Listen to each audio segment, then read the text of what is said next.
If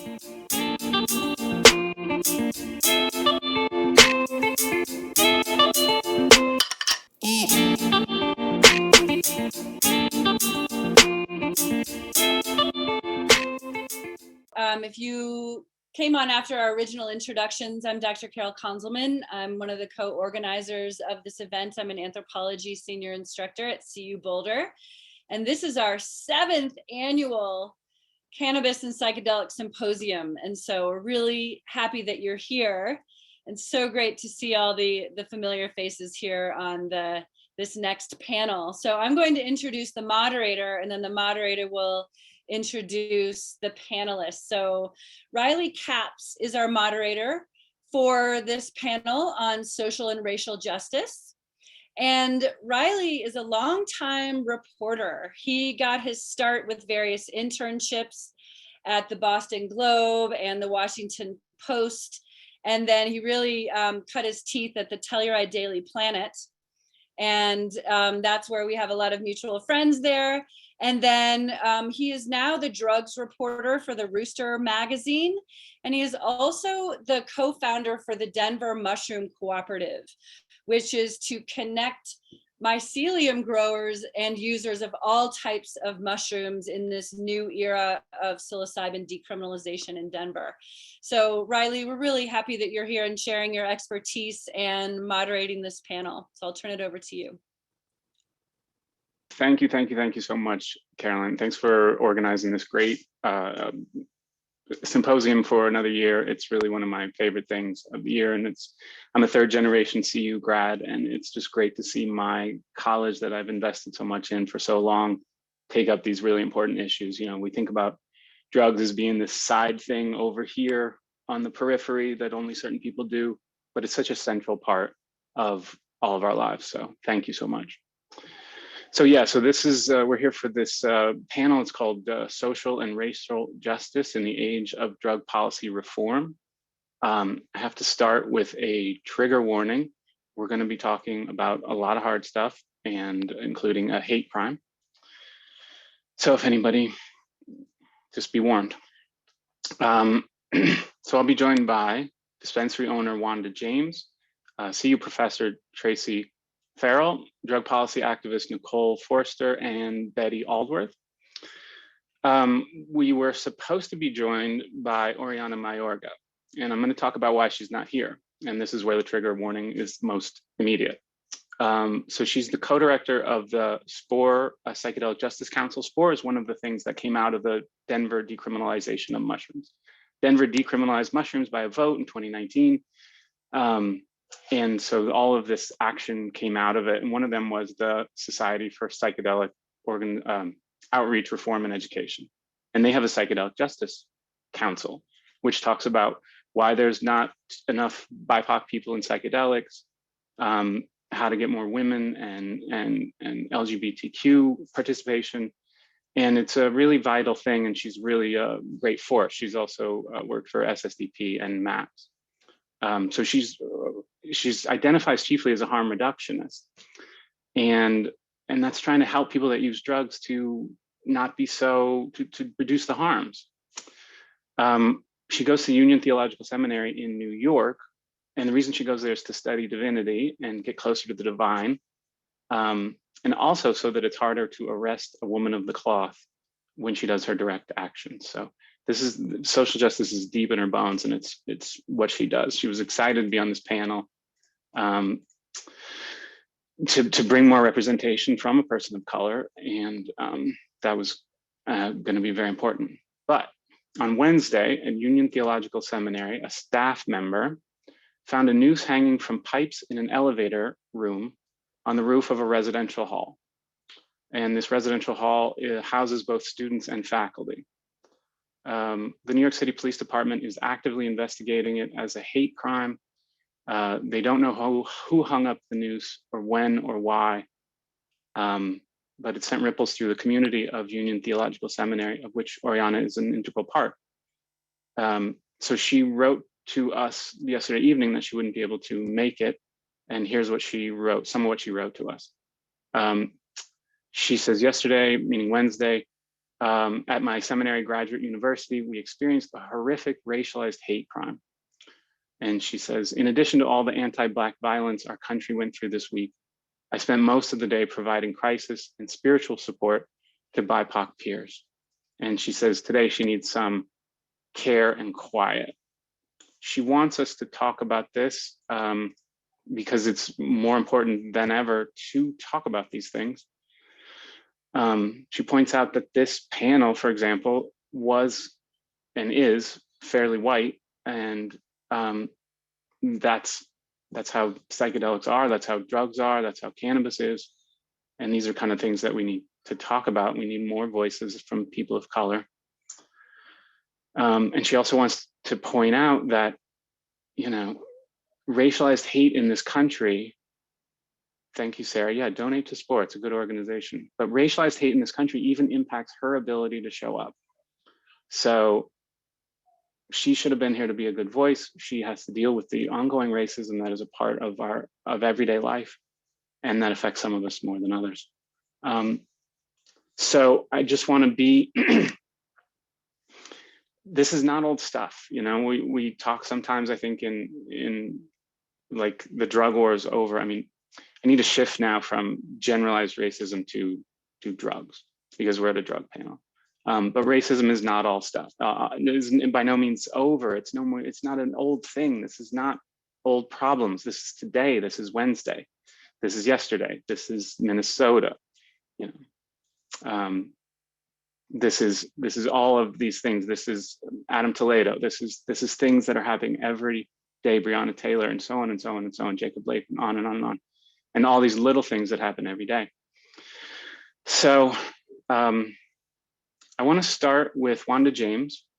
Wanda, can you hear me? Are you there? Yes. Hi, Wanda. Here. I can hear you. Hi, nice to see you. Thanks for coming to the panel. Oh. When CU calls, I show up. So whatever CU needs, whatever you guys need, whatever drug policy needs, anytime to talk about cannabis at my alma mater, I'm there. Okay, great. Yes. So I mean, I just want to start with you because you have some very direct interaction with the war on drugs. You know, your brother was incarcerated for what, 4 years for 4 ounces of cannabis. 10 years. 10 years incarcerated. Well, he had a 10-year sentence, and he got out after 4 years on, I never remember, probation, parole, whatever. After he spent 4.5 years picking cotton every day, and his goal was 100 pounds of cotton every day. And when you think about that, that is a direct result that my family contributed to the cotton industry, which we can actually put an hourly amount on that, compounded over the 20 some odd years since he's been out with back pay and penalties.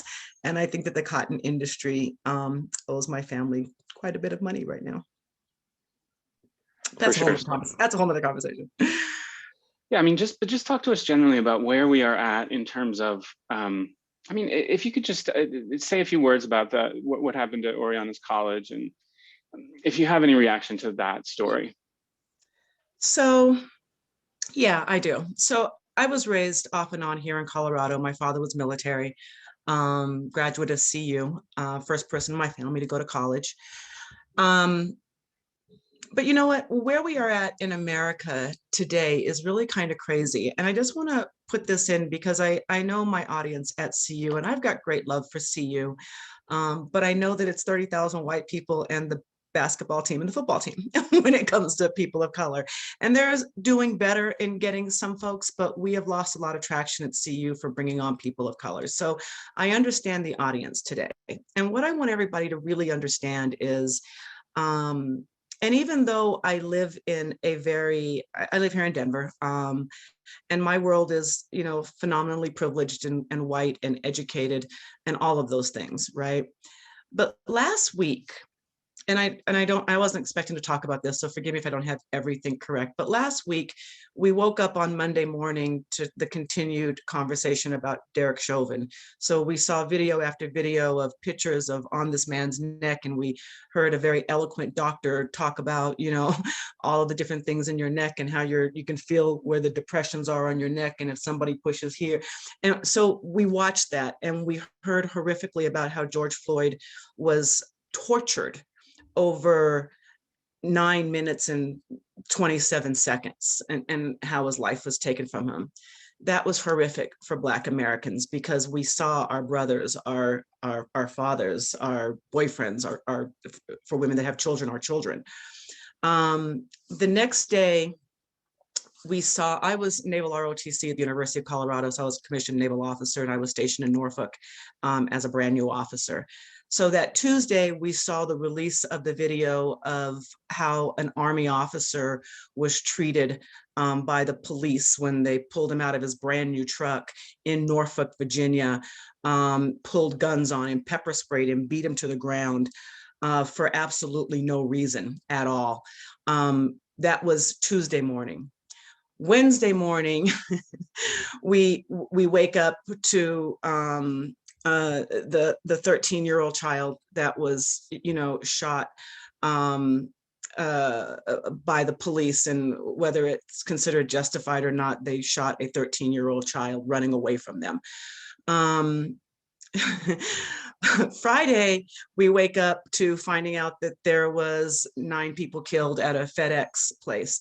The trauma that we continually go through as Black Americans every time we turn on the TV is really, truly horrific in this country right now. And I think that that is just something that gets lost sometimes on white America, because these are just stories about police interaction. And most white people feel like, you know, the police or even the drug war isn't as violent as it really is. And in so many of those cases, you know, you look at Breonna Taylor, thought that there was a drug dealer in her house. You look at Botham Jean, the first thing that they say about a guy that was murdered in his apartment was there was a bong and weed on his table. You look at, you know, Sandra Bland, the first thing that they say about a woman that they arrested because she failed to put on a turn signal was she was eating weed in her cell, and that's what made her go crazy and hang herself, which we all know does not happen. So Trayvon Martin, the only reason he was walking, you know, during the day that day was because he was kicked out of school because they found an empty bag of what they thought had cannabis in it, and expelled him for 3 days. So when you talk about the drug war and the violence that we're experiencing and the PTSD that we are experiencing as Black Americans, and even me as a graduate of CU and a dispensary owner sitting here in Denver, this is my world every morning. Every morning. It's traumatizing, it's exhausting. And it makes me not trust white America, because I don't know who this next cop is.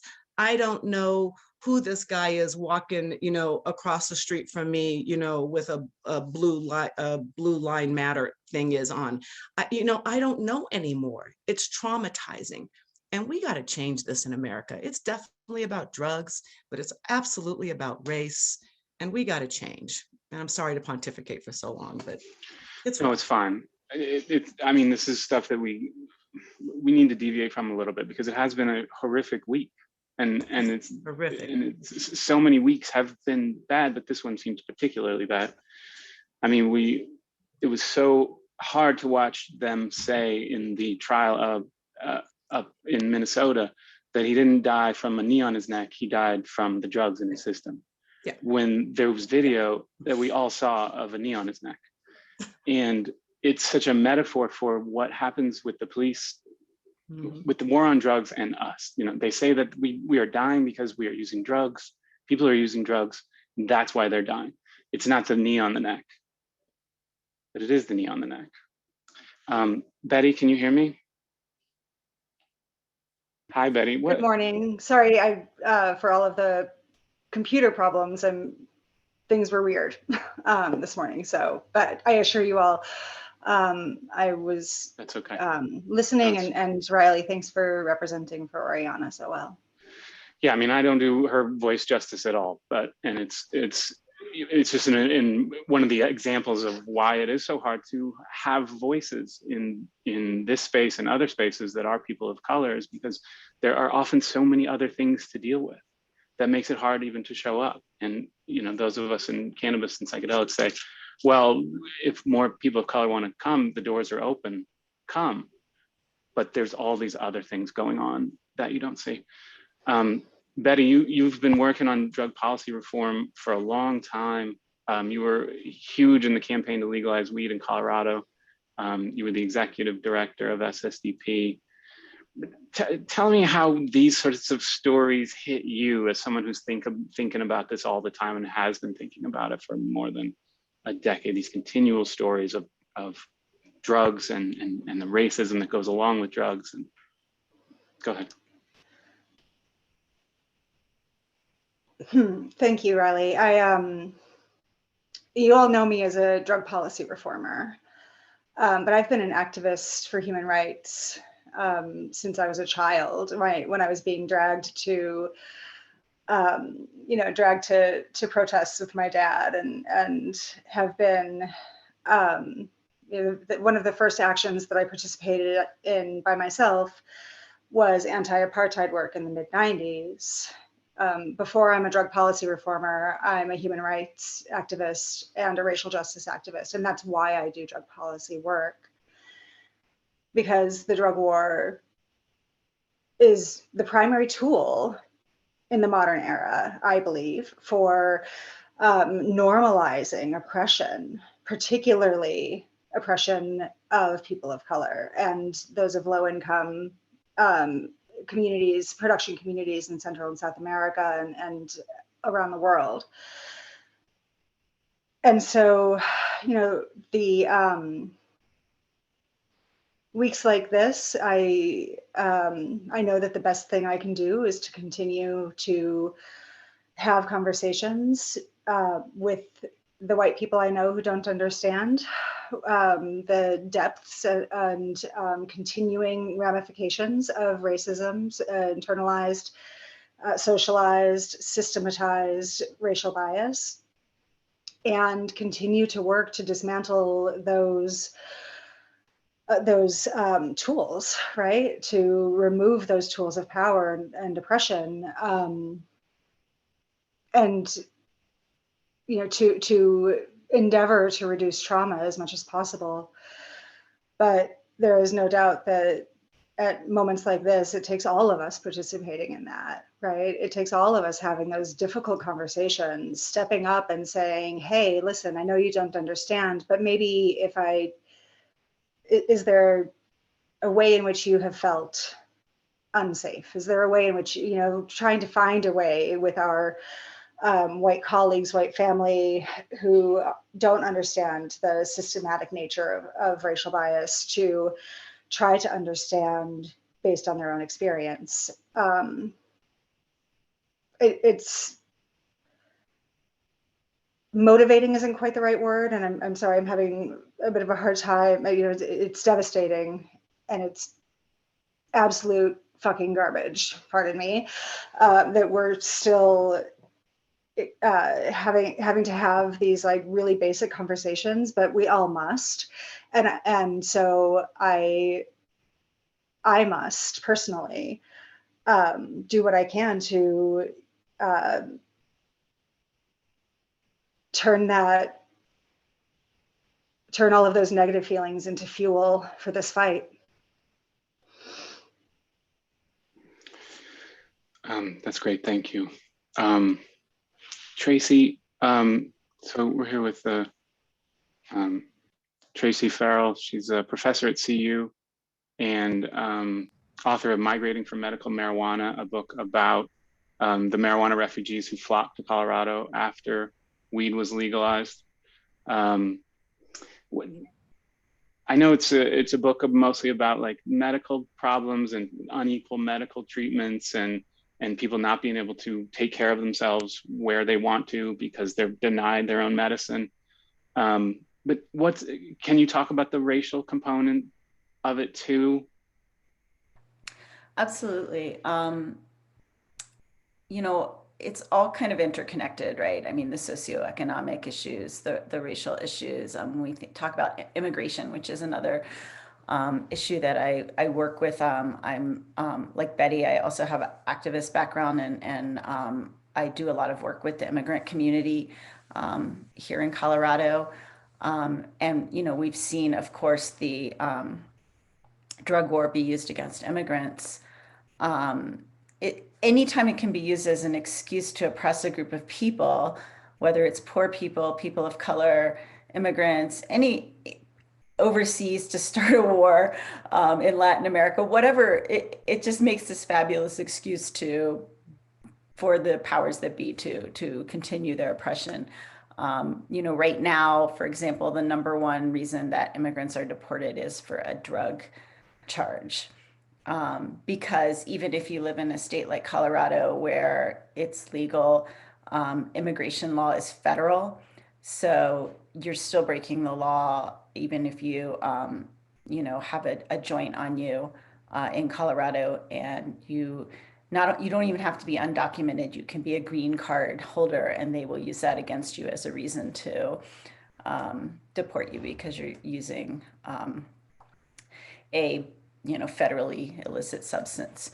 So, you know, and when it comes to medical, I think it's really important that we don't forget medical users, because it's sort of like, it's become sort of less sexy because everyone's talking about, you know, psychedelics becoming decriminalized and, you know, rec legalization, and medical users, they suffer all of the same sorts of issues, whether it's racism or, you know, the issues that are towards people of lower socioeconomic status.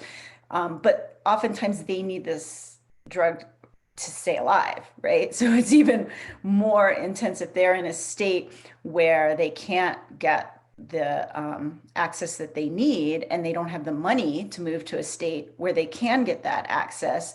Then they may be forced to use illicitly, and they're going to probably be, you know, bringing the law down upon them more if they are people of color or immigrants, or, you know, whatever the case might be. So, and someone's in the chat is saying, this is changing. I hope it's changing, but the reality is, and then there's also the situation of children, right? Because when we talk about rec legalization, that doesn't include children who might need to use marijuana, and children are often in non-legal states taken away from their parents, or, you know, parents can be jailed for providing cannabis to their kids. So, I mean, it's all interconnected. So you can't really talk about any of these issues without talking about race and social inequalities, because inevitably those who are going to suffer the consequences when we don't have federal legalization, like federal regulation, are going to be those people of color, and it's going to continue to be that that situation. And I think it becomes, like I said, more dire for medical users, just because in many cases this might be what's keeping them alive. And so keeping a medicine from someone who you know, is just horrific. And then there's the other side of the socioeconomic issues where it's not covered by insurance. And I mean, I know I think it was a couple of years ago, I had a terrible back injury, and I went to the doctor, and I wanted to get a medical card so I could get cheaper cannabis to treat my back injury. And CU will not allow its doctors to recommend medical cards. That's like kind of another issue. But they said, well, we can give you a prescription for OxyContin. And that was $5 under my insurance plan. So $5 for a month's worth of OxyContin. Or I could go to a rec dispensary and, you know, spend hundreds of dollars for the equivalent amount of cannabis medicine. So that also really affects people of lower socioeconomic status, because they can't get the medicine that that they need. It's not covered by insurance. It's not readily available. So yeah, all of these things I think are really, really interconnected. Yeah, they are interconnected. Absolutely. And thanks for bringing all that up. And at the, this is about racial and justice for sure. It's also about social justice. And it is not, the drug war is not just a problem for Black and brown communities. It is a problem for white communities, for especially communities, white communities that are lower income, lower socioeconomic status. They're absolutely a target of the war on drugs as much as anywhere else. I mean, as much as some other groups. And it's an excuse to put certain people in jails, anybody that we want to put in jail. You're talking about the ways that the marijuana laws keep people from getting the medicine we need. Nicole Foerster, she's the head of Decriminalize Nature Boulder.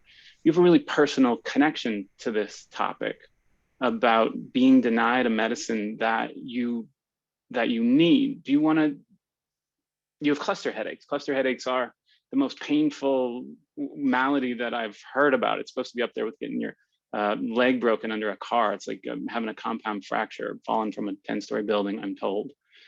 And there's a remarkable medicine for it, but you can't get it. Can you tell us a little bit about that? Yeah, so as a teenager, I was diagnosed with cluster headache disorder, and it took like several years to figure out what was going on. I actually had to like draw pictures of my pain consistently over a couple of months for me to even get this diagnosis, because they are rare, and I think a lot of people think that they're having them and they're having a different type of headache.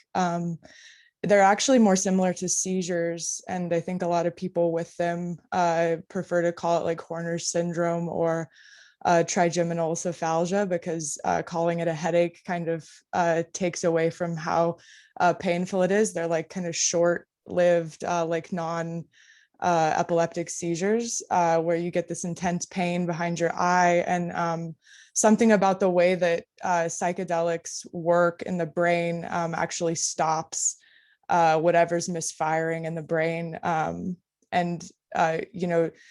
There's like some research, just anecdotal, about people's experience using psychedelics for cluster headaches that show that psychedelics are far more effective than prescription medications, and there's not currently a prescription medication that can be prescribed for them. Everything that's prescribed is off-label, and so I went through the experience of having access to healthcare, but the best thing that they could do for me as a teenager was write me prescriptions for opiates, which are shown to not even work for headache disorders and to actually make them worse. And so I was in the position of basically being prescribed an opiate addiction for the rest of my life from my doctor, and had to navigate how to choose a different method of healing and to put myself in a vulnerable position with the law to essentially get my life back. And I think as horrible as that experience is, I do want to kind of speak to I guess when we talk about legalizing and decriminalizing drugs, a lot of the time these medical arguments kind of take the forefront and the focus. But the main thing I've learned as an activist is that there's many reasons that people are using drugs that have nothing to do with having a diagnosis. And something that kind of frightens me and the mainstreaming of psychedelics is this need to kind of label your behaviors as disorder in order to access them through these medical models. And so I think we've kind of in the healthcare system gotten away, especially in the psychiatric and psychology healthcare system, we've gotten away of talking about how trauma and how emotional states kind of affect us collectively, because we've had to, diagnose everything on this like individual level, that we've like gotten out of the habit and the practice of speaking to collective trauma. I, hope that kind of, the mainstreaming of psychedelics and the psychedelic renaissance kind of answers to that and gets us more in the habit of talking about collective healing without necessarily always having to put ourselves within a really restrictive medical clinical diagnosis model. Thank you for that. I really appreciate it. I went to, I've written a lot about cluster headaches. I went to the cluster headache conference, which was in Denver a few years back. And this heard story after story of people that had used mushrooms to make their headaches go away. And it was a remarkable scene where people were teaching each other openly how to grow mushrooms in these hotel rooms in Denver, like grow seminars in this like conference room. It was just an amazing scene. So that was a little bit hopeful of people finding a medicine that the regular world doesn't know about. But through the internet and talking to each other and trying different things, they had helped themselves. So I want to, I mean, we can keep talking about problems for sure. There's plenty of problems to talk about. I want to shift slightly to solutions or ways in which things might be getting better. And I want to start with you, Nicole, because you are the head of Decriminalize Nature Boulder. And that is an effort to make it so that the natural psychedelics, ayahuasca, DMT, cactus, fungus are the lowest law enforcement priority for the city police and DA. So they can't use funds to prosecute. Can you just tell us a little bit about that effort? Where is it at? What's the likelihood that Boulder might decriminalize psychedelics, and what might that mean for people in the community? Yeah, for sure. So we're looking at language similar to what Oakland and Santa Cruz and Ann Arbor, Michigan has done, which is, if you're familiar with the Denver policy, it's kind of that with some additional things. So in Denver, they have decriminalized the adult cultivation, use, and like possession of just the fungal matter, the psilocybin mushrooms. And so that doesn't include, other Schedule I plant medicines. And it also doesn't include, the transport, I don't know the best way of saying, I guess, ceremony, a guided experience where somebody's with you, guiding your experience. None of that's specifically included in the language in the city of Denver. And so we've been looking into kind of using more of a model of what Oakland did, which is all Schedule I plant medicines. So that's specifically psilocybin, mescaline containing cacti, ayahuasca, and ibogaine. And then seeing how we can expand on that, just adult personal cultivation and use. So expanding that to, ceremony, a guided experience that's still happening, privately, in an individual's home. And so, yeah, I just want to like hit on the difference between decriminalization and legalization. Because I think a lot of the times we get this wrong, like in our day-to-day conversation and even in the headlines that are kind of explaining what's going on. So these grassroots local efforts that are kind of organizing under the Decriminalize Nature model, that's specifically making this the lowest level priority. The lowest priority for law enforcement and district attorneys within individual cities. And then also includes the component of defunding the enforcement and the prosecution. So it's the lowest priority, and there's also not funding available to enforce these laws. But then, it doesn't set up a regulatory framework, in the beginning. It's making sure that we're starting with decriminalization so that everybody that's doing this is protected.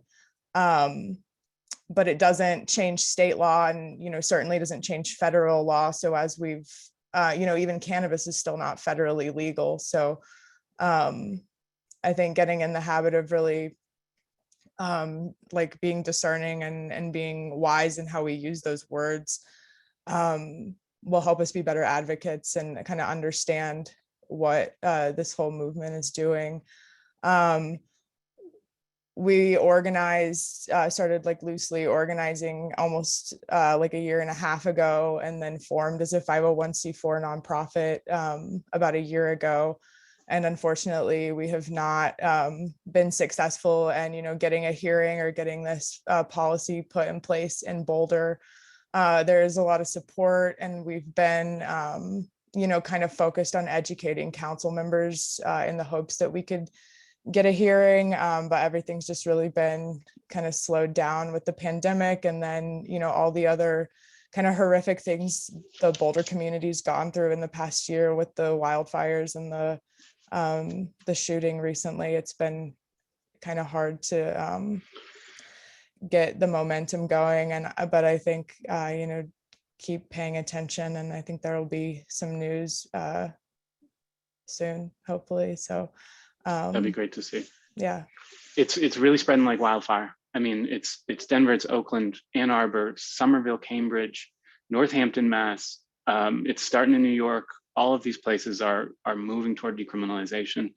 In these new ones in Massachusetts, they're decriminalizing everything. There's language in all of the initiatives that say all personal possession of any Schedule I drug shall be the lowest law enforcement priority. So it's expanding it from psychedelics to all drugs, and it passed in 3 cities in Massachusetts.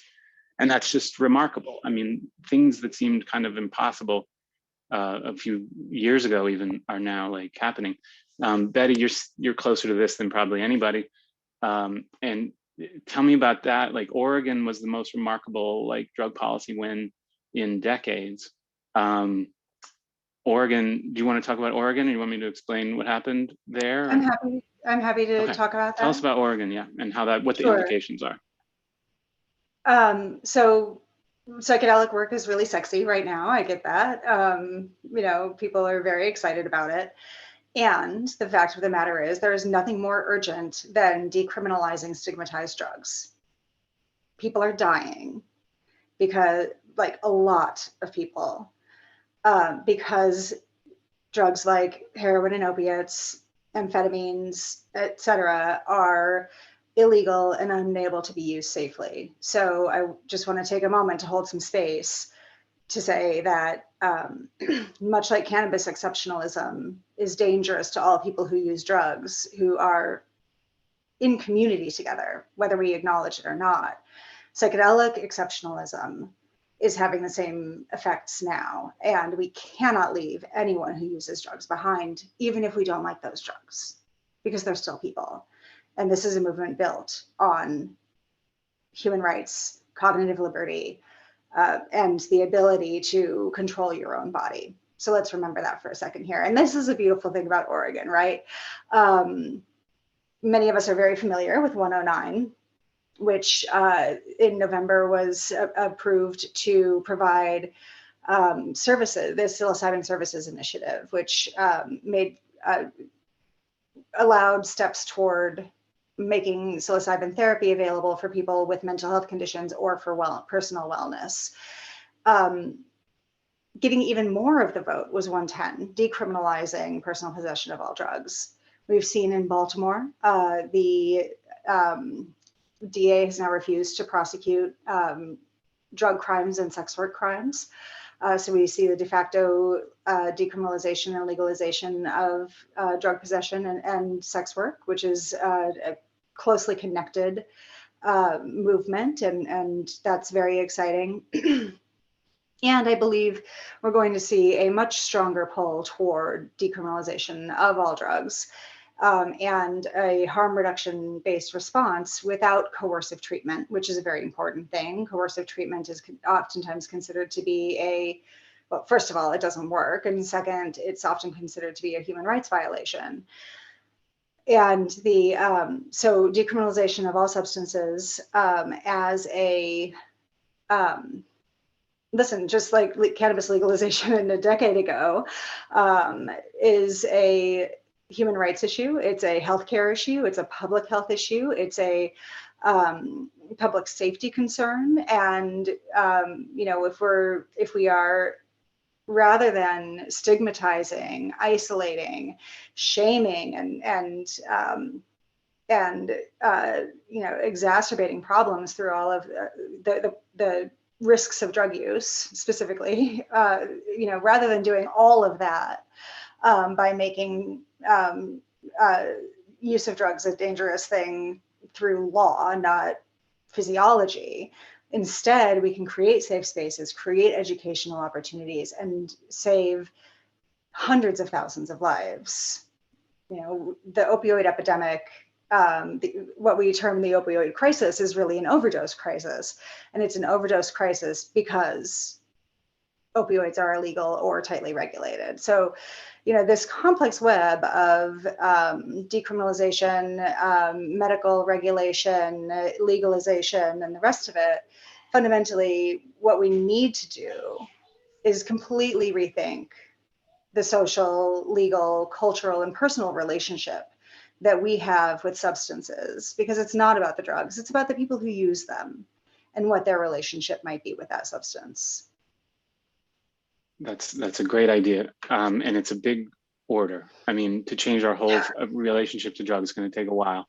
Yeah, but Reilly, sorry, Sure. It's working, right? Like, yeah. we're seeing that people are thinking much more carefully about how the prohibition of substances is ultimately having a negative impact. Support for the war on drugs in America has plummeted over the last 20 years. And we're seeing more and more people take that closer look, right? I mean, dry January is a thing now because people are really examining their relationship with alcohol in ways that they haven't before. So as we learn more about substances and our relationships with them, their effects on our bodies, I think that we can, we see more and more people saying, oh, this is my relationship with alcohol. This is my relationship with the caffeine. What's your relationship with amphetamines, for example? Yeah, and in bringing it back to social and racial justice, think about all the ways that people's lives will get better if they don't have to go to jail for drugs. All of the bullshit that you have to go through if you get caught with a little bit of meth or something, that's going to change and things. The trauma that comes from that, right? I mean, Wanda, you were speaking earlier about the profound impacts of the trauma of waking up Black in America, right? And that's very real for people of color, for drug users, for many others who are targeted through the drug war and through these social and economic structures. Wanda, let's go to you. What are your thoughts on what we're talking about? No, I mean, this is all amazing, right? And, and even thankful too, when we start to look at, it's amazing how the drug war intersects everything we do. So when we talk about elections having consequences, the election of Jared Polis, has now seen in Colorado that we have decriminalized, small amounts of, all drugs, because really, why are we putting somebody in jail because they have a gram of cocaine on them? It just seems counterintuitive to what it is that we as people want. But when we look at the incredible amount of money and how much the drug war is woven through our society. I mean, there are towns in Colorado that are dependent upon the prison system. That's what employs, every single person in the town. So all of a sudden, if you don't have prisoners there, then that means that town has no viable income.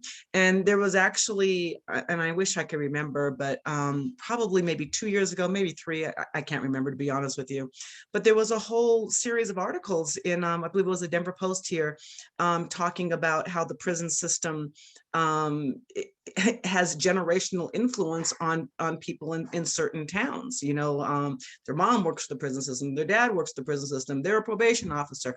And so it becomes, it's like almost like the military industrial complex, right? People say, well, why is so much of our budget, put into all of these military programs. Well, I mean, the Navy has told, civilian politicians now for years, we don't want any more aircraft carriers. And it's like, well, yeah, too bad you're getting them, because of the amount of jobs and money that we do to build an aircraft carrier, right?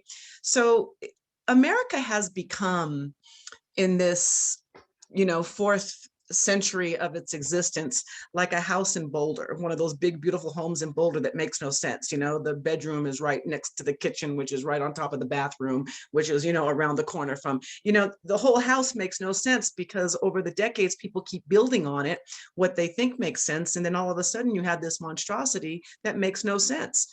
And that's where America is right now, I think, in a lot of things. And I'm brought to tears when I think about Amanda Gorman, the poet laureate that was at Biden's inauguration. And she said, America is not yet written.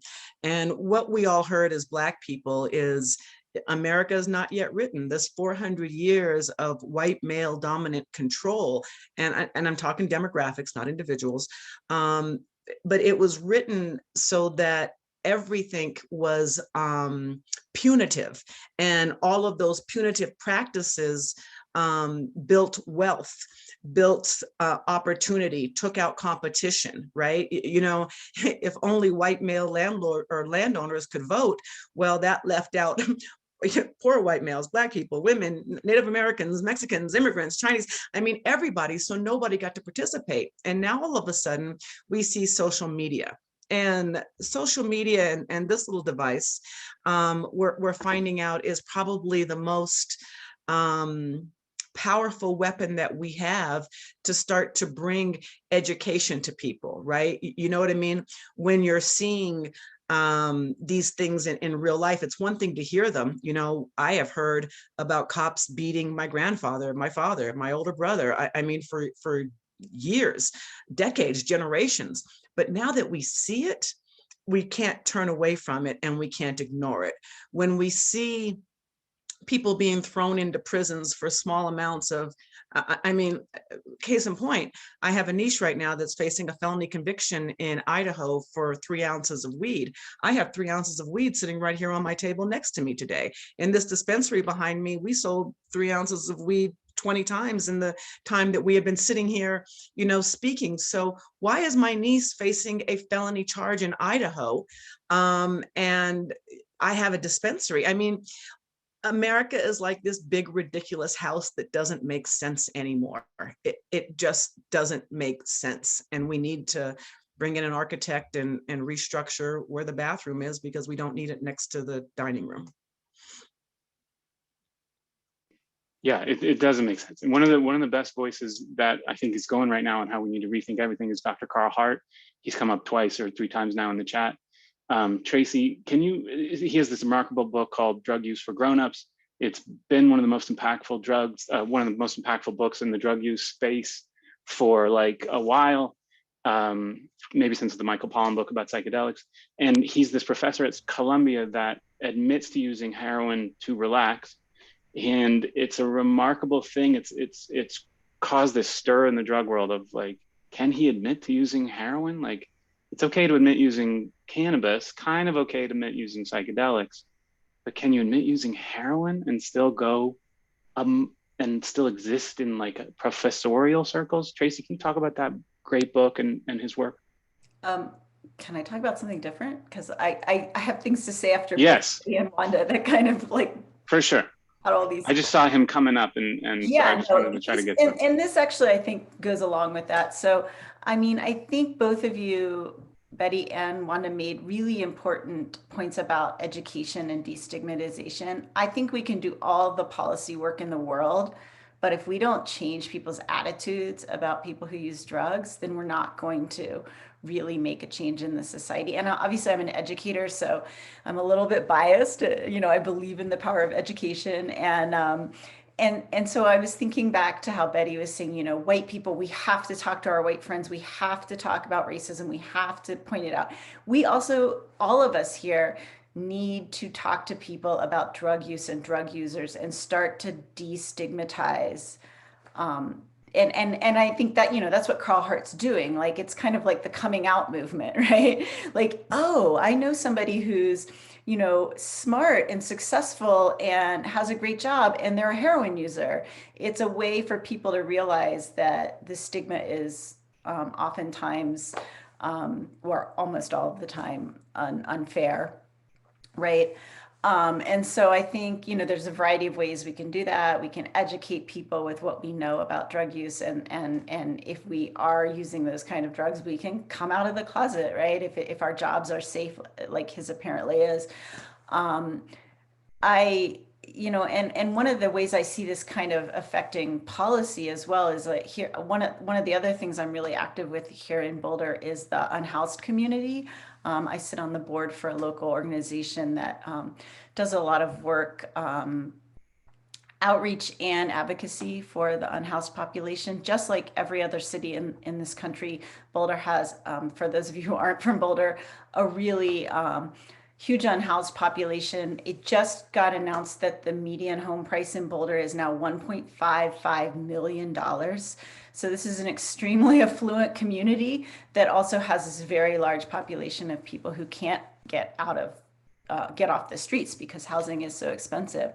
But the number one thing I hear when I talk to people about issues of homelessness in Boulder is, well, they're just a bunch of drug addicts, or like, be careful working with those people, they're just meth heads. And there's this attitude amongst a lot of people that those people don't deserve help, not because they're homeless, but because they use drugs, right? And so they kind of deserve to be out there on the streets.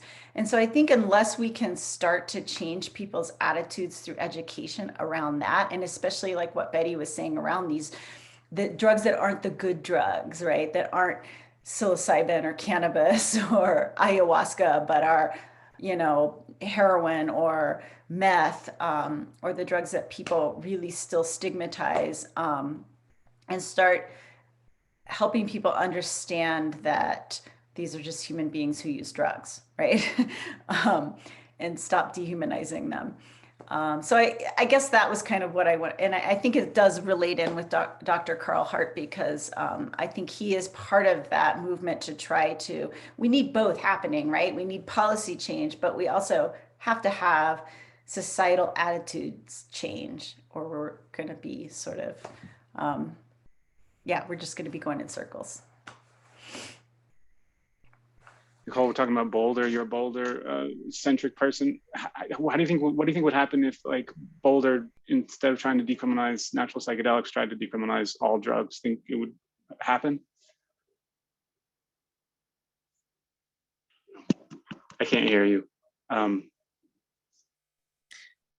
So from my understanding of, why the strategy to, start with just psilocybin in Denver and then kind of slowly expand that, is that the particular language that we're using is kind of, strategically written to not put a limit on how much is determined to be personal use. And once you start expanding that to include all drugs, it's harder to make the argument for no limits. And so we're very much putting ourselves in this position to still be learning, what is a personal use of psychedelics, and kind of gaining that information from having language that doesn't specify the amount. And so even in, the defelonization bill in Colorado that, has made all, I think, first small drug offenses, no longer a felony, there's still limits there. And so there's still, and then in the Oregon language, I think, I'm not completely 100% sure of what that all specifically says, but, it's not just like an unlimited amount that is determined to be personal use. And there's still, you're kind of getting put into this system and being, considered a drug abuser. Whereas with these local decrim plant medicine initiatives, we're able to pass something that doesn't have a limit in place. And so I'll just kind of speak to that strategy. Patty, what do you think about that? You probably saw me smirk and shake my head. Listen, I get it, right? Like change is incremental. And Tracy, I loved what you were saying about education, because the policy work doesn't happen without education, right? Unless it's creating power for those already in power, you have to have the people pushing for that change, which is why we love ballot initiatives and other citizen-based work, right? But that takes education. But like, if we're talking about personal use amounts, this is incredibly ironic, because the drug war has actually driven those stigmatized substances to become more potent.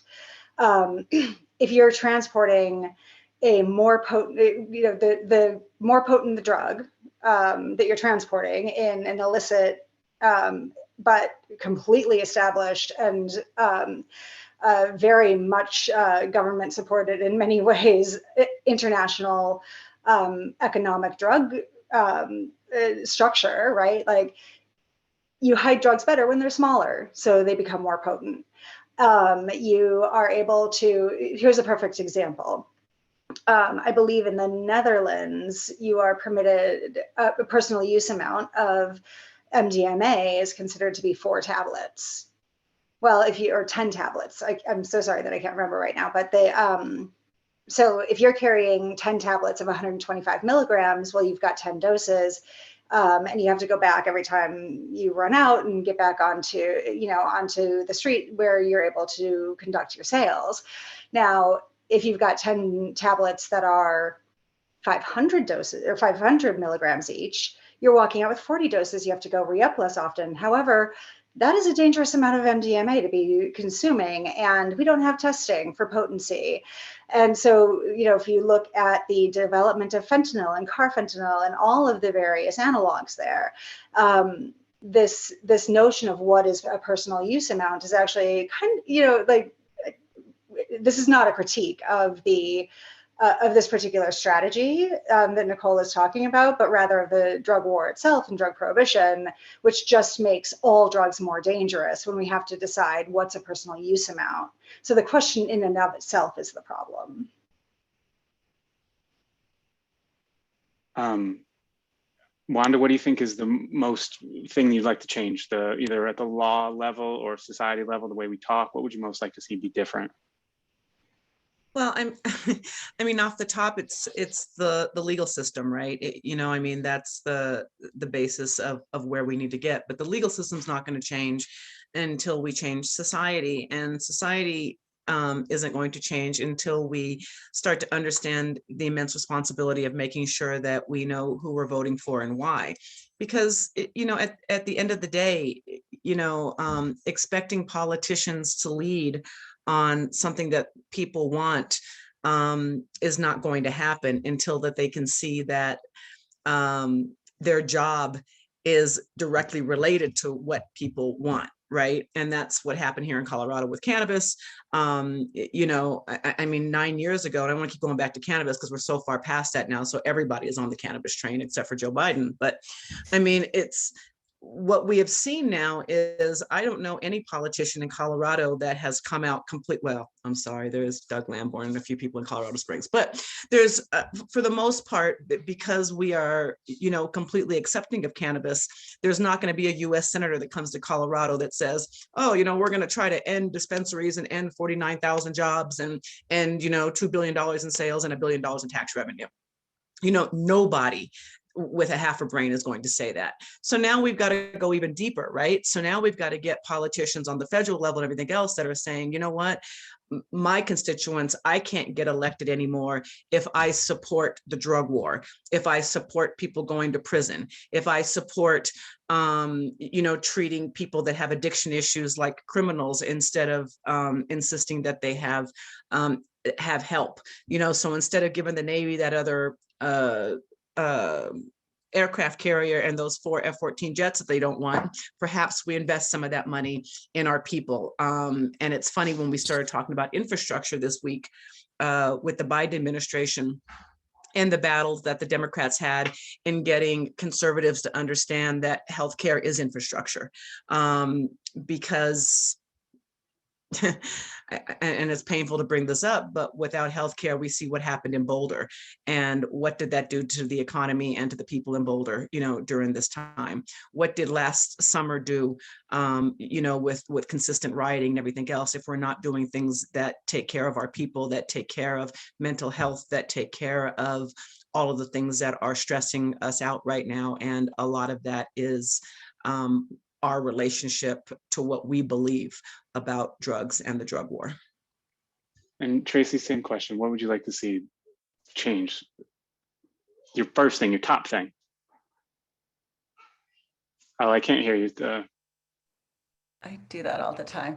Someone in the chat earlier said when talking about the house, Wanda was talking about that well, we just need to rip the house down to the ground and rebuild again. And I guess that's kind of what I think needs to happen. We need a people first philosophy in every, and I'm not leaving out the environment here, but I mean, people before profit, people, like we need to be looking, it can't just be the drug war. The drug war has to end, right? And we need to completely change our relationship with how we think about drugs. But we also need to change the medical care system. We need to change the military industrial complex. We need to change the prison system. I mean, it all has to happen together, I think. And so I know that's like a huge thing, but we kind of need to explode everything and start again. That's my ideal. Change everything. We'll change everything. The questions, I want to get to the questions. We have 15 minutes left. So this is, the end of this question is, what relationship do you see between drug policy reform and reparations? And that's an interesting question. If anybody wants to try to take that. I would. It's funny, when I grew up, I wasn't really sure what reparations was all about. But as you start to study history, are you all aware that the slave owners were given reparations in 1864 because of their loss of slaves? And that's kind of a crazy thing when we think about that America paid the slave owners for the loss of slaves. So yeah, and so many of us, being a young student at CU, and you think that 18 years is such a long time to be on the planet, and then you realize as you get older that 100 years is a snippet of history and goes so fast. We just lost the last living slave not so long ago. So when we start to talk about, and especially, and I'm going back to cannabis now, and I almost feel weird talking about cannabis because we should be so far past that. But yeah, I think that the ownership for people of color in cannabis needs to be spelled out. And that's where the social justice comes about when we start talking about social equity. And I get into conversations a lot with a lot of white folks that's saying, well, what, so Black people should have to have a part in everything? There aren't any Black casino owners, so why aren't we fighting for Black casino owners? And I says, because the difference with the drug war, and especially with cannabis, is Black people didn't go to jail in mass for casinos.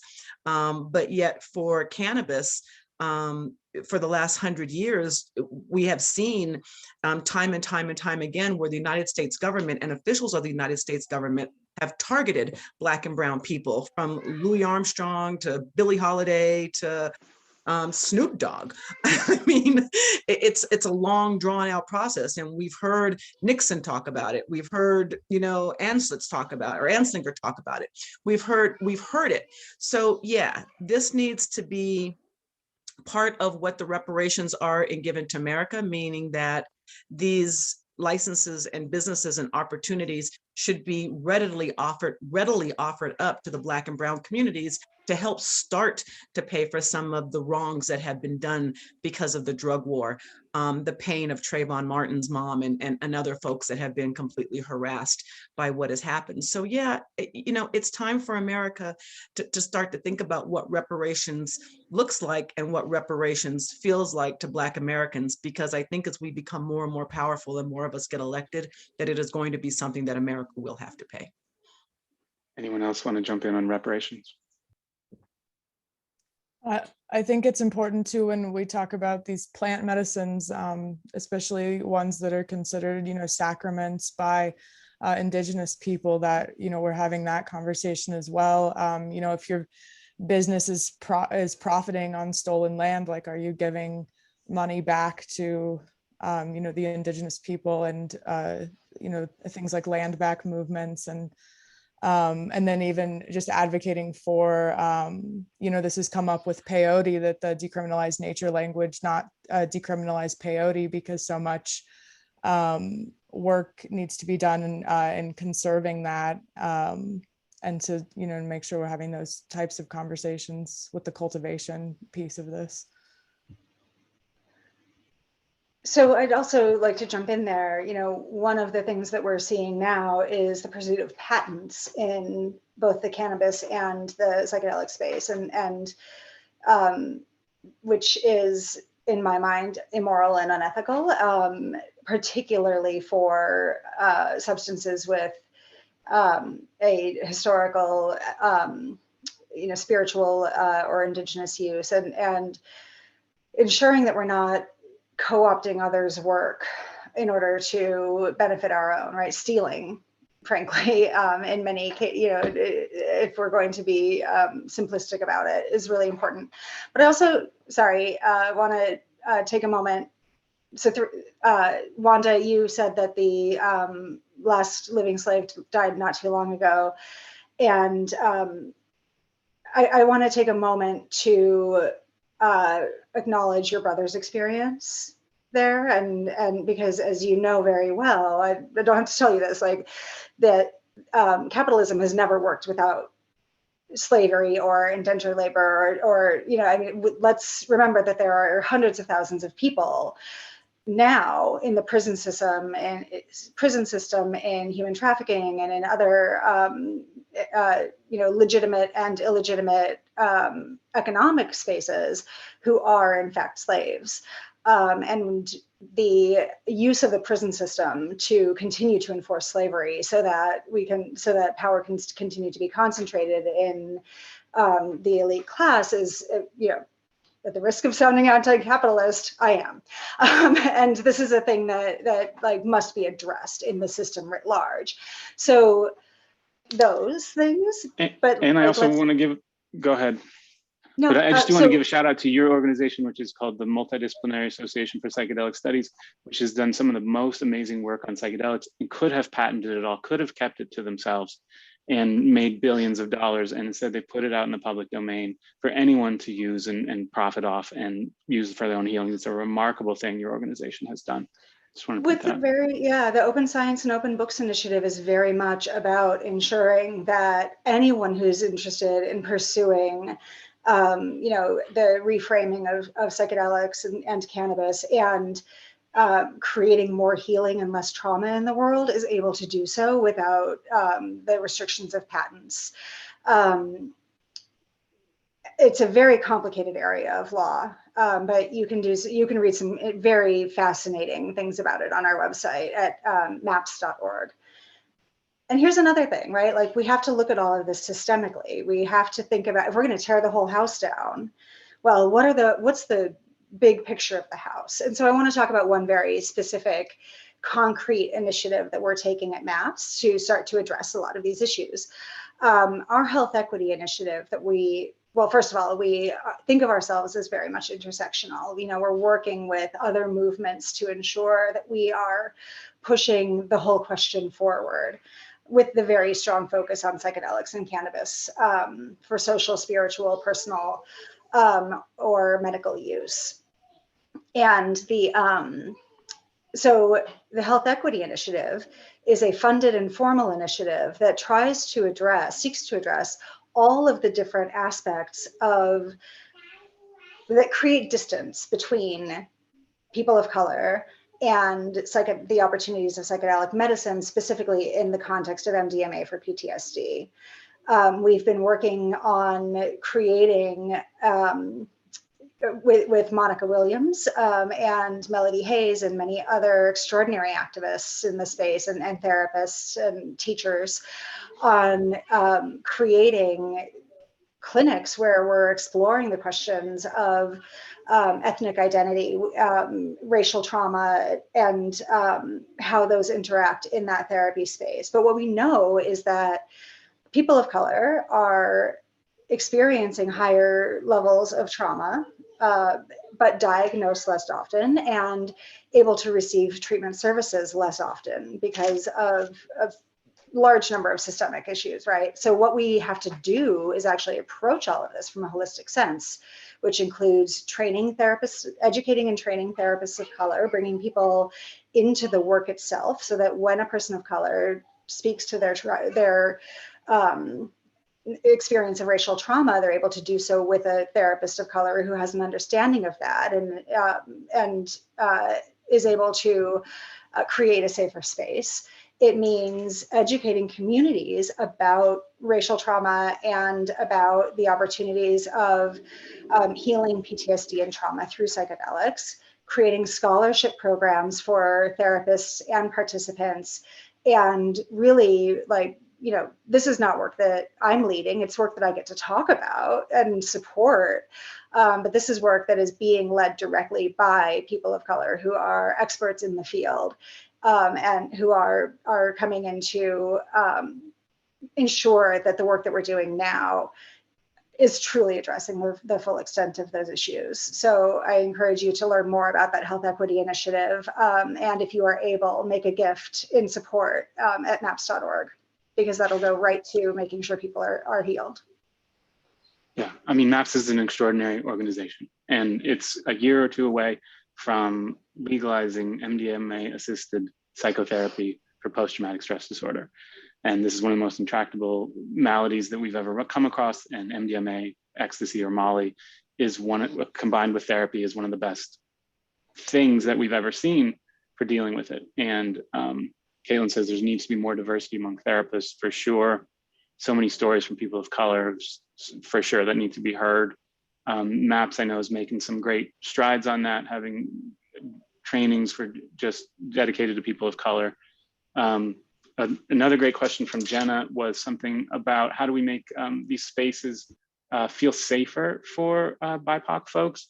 How do we de-weaponize substances and plant medicines and make this overwhelmingly white space accessible and safe for BIPOC folks? Maybe Wanda, you want to talk about that? We only have 3 more minutes, so keep that in mind.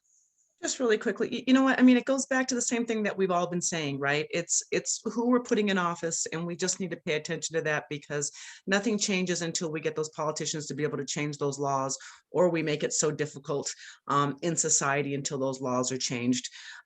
Making people feel safe right now. On just a human note, if you see somebody being pulled over, stop, wait, and look. I mean, because I got to tell you, the only reason why George Floyd getting justice today is because of this. You know, and we need to do it time and time and time again. Elijah McClain, you know, here in Denver, we see it all the time. So please look after one another, not just Black folks. I mean, anybody that you see getting ready to have a hard time, film it, stop, because you might be the difference in whether that person lives or dies. And if the worst happens, your film might be the reason why that family gets justice. So pay attention to what's happening out there as a human net and a human piece here, because, you know, we talk about who we are as people, and it's time for the good people to now step up and make it known. It's just a human thing right now. It's a human. Be human. Look after one another, says Jenna, who's asking excellent questions. Thank you so much, Jenna. We have, I'd love for the remaining 3 panelists to just spend 30 seconds, if you could, summing up or say one final closing thought that's like really important to get across to everybody before we go. Nicole, maybe you want to go first? If you have something, or the biggest thing I try to think about is, you know, always questioning these top-down models, and then also kind of separating our drug use from disorder or, you know, addiction being, you know, somebody, like, I lost what I was saying, but separating drug use from always having to be, you know, because of a disorder, or the top-down model to be better described as an addiction and a disorder. Beware the top-down model, and look more for the medicines to come from the people, to be controlled by the people. Mhm. I think that's great. Tracy or Betty? So I probably don't have like a world-changing philosophy to end off with. I do think we should always stick with, like, and this goes with what Nicole was just saying, like thinking of people as people first, and it goes with Wanda, what Wanda was saying is just sort of taking care of each other. And a more specific thing that I wasn't able to talk about when we were talking about how to get more BIPOC people, make it a safer space for them, I think, and this doesn't just affect BIPOC folks, but it affects them a lot, is we need to get all the records expunged and we need to stop making felonies a reason that you can't vote or get an apartment or get a job. We have got to stop like continuing to punish people for things that either happen that are now legal or that are just drug crimes, and it shouldn't be screwing up the rest of your life. So that's just like a really direct thing we need to have happen in this country, is expunging and getting rid of the felony stopping people from being able to do things. Betty, quick word. For me, a lot of this panel could be summarized as look at the roots, look at the source, right? So many mental health conditions are fundamentally, in my belief, this is Betty Aldworth speaking, human, not Betty Aldworth, Director of Communications MAPS. Like, so many of these things that we're talking about are generated and reinforced by trauma, right? And the disempowerment of various groups is reinforced by causing trauma through arrest and disintegration of community, and with the tool of the drug war, right? So look at the roots, not that the flashy leaves that people are trying to show you. And if that means that you're looking at relationships with an individual relationship with drugs, and as opposed to this like label of addiction, which is not even scientifically accurate half the time. Like, it's very important when we are considering all of these systemic issues to get to that core piece. And what are we doing here? Talk to people. For those of you who feel like you're not quite equipped to have those conversations in your family in a way that's inviting and allows people to engage on a genuine and authentic level, go join Surge. I know there's a huge chapter in Boulder. You probably even have a campus chapter of Surge that's going to help showing up for racial justice. Yes, yeah, SURJ. It's an incredible group that's doing amazing work in coalition, and really talking about putting power in the hands of the people in powerful ways. And I popped this in the chat, but get yourself some bystander intervention training. It's going to be super useful in your workplace. It's going to be super useful at your parties. It's going to be very useful in your classes, and it's going to be real useful when you pull over to the side of the road and make sure that you're recording whenever you see a police interaction. Like, we got to be doing it. I've done it dozens of times myself, and it is an incredibly powerful way to make sure that folks know that somebody's watching. Thank you so much, Betty. And thank you, Tracy, Nicole, and Wanda, for showing up today and bringing your insights. You have a deep pool of insights, each and every one of you. And I thank you so much for being here, for sharing everything you know. People are saying thank you. People are saying, look at the roots. People are agreeing with you. People are agreeing on capitalism. That capitalism that's biting a lot of people, like where they live. That's what's getting people interested in the ways in which drug policy moving forward can dismantle or defang some of the real harm of capitalism that's been done over thousands of years. So thank you all for coming. I also want to give one more shout out to Oriana Mayorga, who couldn't be with us because of the ongoing racism that happens every day. It's still happening. And so I just want to send, if she's listening or her friends are listening, I want to send my care and regard and sympathy. And we hope you'll be part of this next year.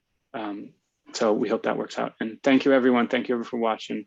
Yes, Caroline says there's thespore.org. They take donations, maps.org takes donations. And thanks, everybody. Thank Professor Kalzelman too for inviting me year after year. The first time she asked me to speak was actually on my 30th anniversary of graduating from CU. So learning what I learned about cannabis and all kinds of things in the 80s on campus.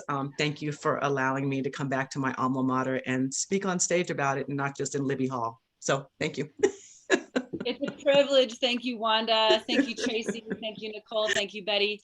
Thank you, Reilly, for your skilled facilitation of this panel. It's really, really exceptional. So thank you all.